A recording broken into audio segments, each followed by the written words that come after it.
101.9, where we bang the hottest hip hop and R&B. Let me tell you something. The Pretty Girl Playbook got a lot of pretty ladies in the building today. I told you I had another special guest coming. You know we do this all the time. We have advanced community health in the building, but this time we're talking to Miss Victoria Johnson. She's a licensed clinical social worker, and yeah, she's going to get us together because it's Mental Health Awareness Month. How are you doing? I'm doing great. Thank you for having me here today. I'm loving it. I'm loving it. First of all, you look gorgeous. Thank you. The smile, the green. I was automatically like attracted to your shirt, and it says, "Is it therapist John?" Oh, okay. You from on top? No, but my daddy is. Okay. Born and raised, so I had to represent for my people. I like it. I like it. Now you hear certain lingo, you be like, Where you get that from? I ain't seen that one.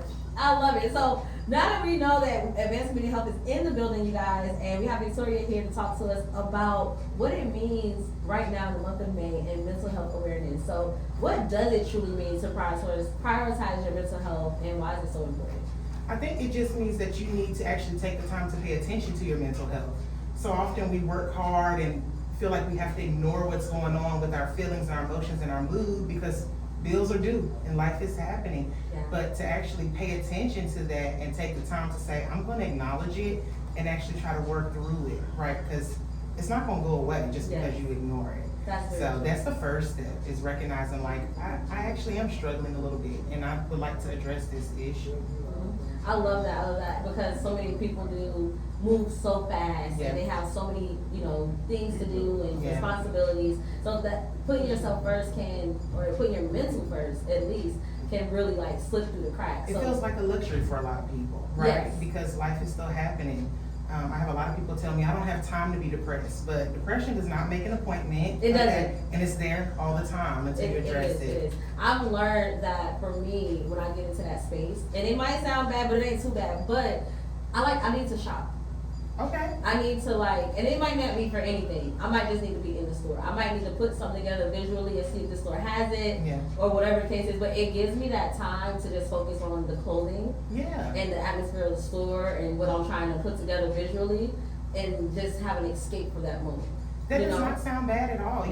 Well, some people are like, girl, you shopping. I'm like, it's more than that. No, it's for mental clarity. It's to get you out of a different space into a new environment. You're doing something you love. You're finding things that you like. Yeah. As long as you're not using all your bill money to shop, it's not a harmful thing. There you go. Right? And it's something that you genuinely enjoy. You feel better when you're done. That's the point. Yes. Yeah. Many people kind of feel guilty putting themselves first. So how can someone overcome that guilt and begin to prioritize their own well-being before others?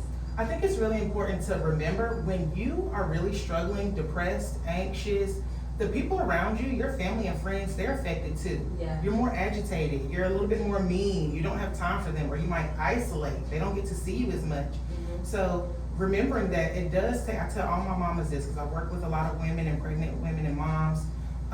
It takes a little bit of selfishness to be a good parent, a good wife, a good person in your job. You have to take some time to focus on yourself. The people around you will notice when you start taking care of yourself a little bit more. Yes. So finding that little bit of time, whether it's when the kids go to bed or on your lunch break or first thing in the morning, finding some time for yourself is really important. Right. Now, I know for being realistic, there's times where you are on that journey to doing better for yourself. You are taking care of your mental, you are doing things, but your environment might not be conducive to that. So with that, how can people set healthy boundaries when it comes to family, work, friends, without feeling like they're letting them down? Because sometimes even if it's not necessarily isolation, but it's like I can't be at my best right now in this environment, or I'm not in capacity right now because my workload is like this. So how do you set those boundaries without offending anybody or letting them down? Well, I want to say first, when you set boundaries, some people around you are going to feel a bit of a way, right? Mm-hmm. Some of that might be inevitable because they're used to you always being available for them. And so this will be a new feeling for them as your family or your friends. I think it's important to prioritize or think about what's really important to me. What do I need to feel well? And verbalize clearly to your friends and family. I'm not going to be available on the next 3 Saturdays because I have things that I'm trying to do for myself. And stick with that. Because if you don't stick with it, why would they respect your boundaries if you're not even respecting your own boundaries? Oh, can you say that again? Why would they respect your boundaries if you're not going to respect them, right? We have to show people and teach people how to treat us.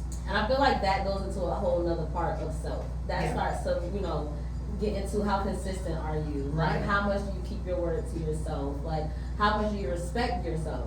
Like, those type of things. And, like, are you a people pleaser? Because some people need to know, like, saying yes to everything and everybody definitely puts you in that space where you are not able to do for yourself. And you don't know how to have those boundaries because you might set boundaries with the first two people you see. By the time you get to that third person, you done gave in, and it's only day 3.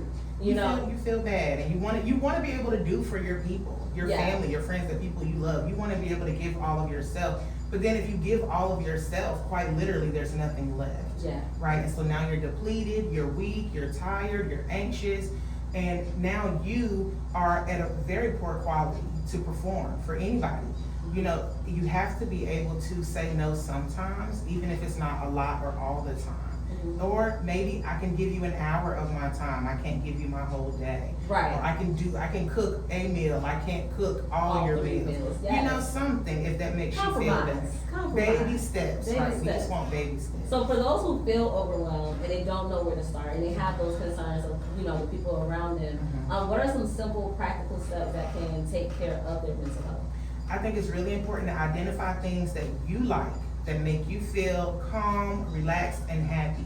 They do not have to be big, they do not have to be expensive. Do you have a favorite show that you like to watch, or a meal that you've been wanting to go buy or cook at home? Can you eat in a park instead of at your house? Can you talk to a friend or call a friend you haven't talked to in a while and see how they're doing? Right, it takes little steps first because you don't have the capacity to do anything big. Mm-hmm. So starting small, you'll notice that you start to feel a little bit better for yourself. Right. Yeah, once a week, a couple times a week. It doesn't have to be major.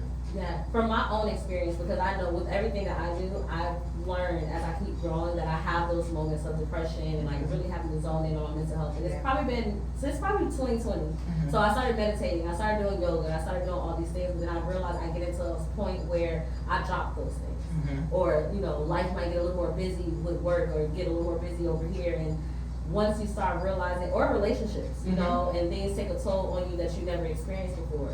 So what is it like to, or what is the best way if you are rebuilding after the results of your depression, the results of your mental health and decisions that you're making? And you're taking the small steps, but there are people that are impacted that you are directly close to, like whether it's somebody that's there as a support system or someone you had to set a boundary with. Yeah. So starting that rebuilding process. Yeah. It goes back to what's important to you. Do you have the ability to try rebuilding one thing?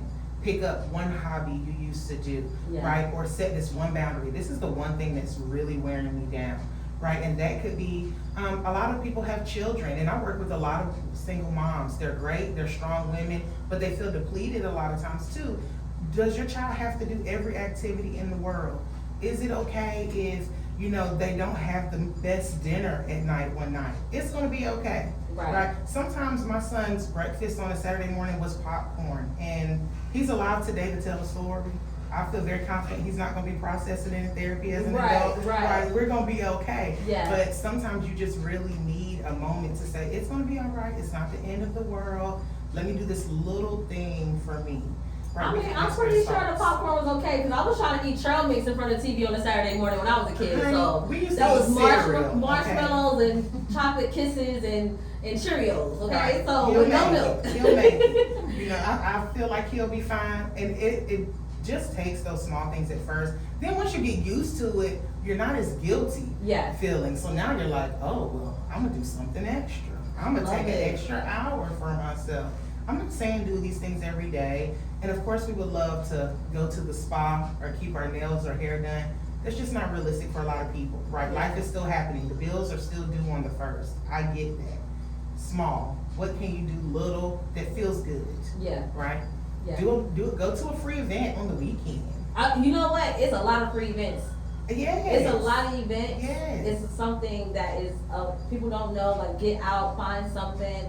We were just talking when you came in here, and you guys know I've been talking about the event I'm having on Saturday, and you sat here and said, I think I just seen that on my timeline. She described the flyer and everything, so y'all make sure to plug, no shameless plug, okay? Come Social Saturday, Saturday, we're gonna have the Soft Life Social, it's mental health awareness, And hopefully Miss Victoria's out there, she can talk some gems to you guys if she got free time. Right, You right. know, I'll mix definitely and see what I mingle. can do for sure. But yes, it's very, very important for us to be able to find things that we like, things that's not a group. It doesn't have to be something that all your friends like or a group setting. Like some people like to go to the movies by themselves. Some people like to go to the park by themselves. Actually, I've learned to find something I like to do by myself that does not bother me. Yeah.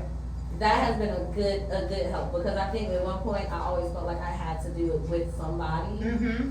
And then when you get with somebody, you're like, man, they could stay at home. And sometimes there's pressure when you're around Yeah. other people, right? Because now I have to think of an interesting conversation. Right. I have to get dressed up and now entertain them. And what if they want to go eat somewhere I don't want to eat? What if I don't have the money to go eat? I just don't, sometimes people are like, I don't want that pressure.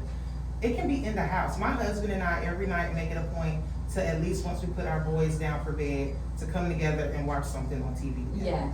To find a moment, right? Because that might be all we have during the week. Mm-hmm. But we make that time for each other, and then I force him to watch my housewife shows. Intentional. Yes, yes. Mm-hmm. Yeah, because that helps you, and then And it brings us together. Yeah, because now he got questions. Because now he want to know who is who and who's married to what and who is she really a doctor or what's going on. It brings people together. You never know. So I really love that. For the listeners who may be considering reaching out for help, what mental health resources or services does Advanced Community Health offer, and how can someone take that first step to get that access? So we've actually just expanded our mental health services at Advance.